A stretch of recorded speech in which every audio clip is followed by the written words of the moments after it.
এই মুহূর্তে আমি রয়েছি খুলনার শিববাড়ি মোড়ে। আপনারা দেখতে পাচ্ছেন এখানে কোটা বিরোধী যে ছাত্র আন্দোলনের যেসব শিক্ষার্থী রয়েছে তারা কিন্তু এই মুহূর্তে এখানে এসে জড়ো হয়েছে। নগরীর বিভিন্ন শিক্ষা প্রতিষ্ঠান থেকে তারা এই শিববাড়ি মোড়ে এসে জড়ো হয়েছে।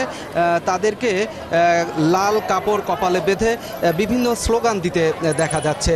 তাদের এই কর্মসূচির ফলে এই শিববাড়ি মোড় এলাকার যেসব দোকানপাট রয়েছে সেটি কিন্তু এই মুহূর্তে বন্ধ রয়েছে এবং এই এলাকায় যে যান চলাচল সেটি কিন্তু বন্ধ হয়ে গেছে।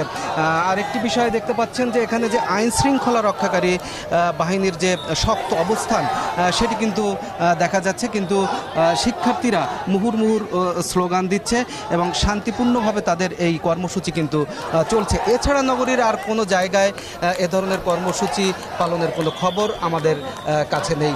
এছাড়া আরেকটি বিষয় জানিয়ে রাখি, নাশকতার দায়ে যে নতুন যে মামলা হয়েছে সেই মামলায় গত 24 ঘন্টায় আরও একজনকে গ্রেফতার করা হয়েছে। এ নিয়ে গ্রেফতারের সংখ্যা দাঁড়িয়েছে 108 জন। এছাড়া নগরীতে যে কারফিউ শিথিল করা হয়েছে সেটি হচ্ছে ভোর 6টা থেকে রাত 10টা পর্যন্ত, অর্থাৎ টানা 16 ঘন্টায় খুলনায় কারফিউ শিথিল রয়েছে। খুলনা থেকে আমার কাছে এই ছিল সবশেষ খবর।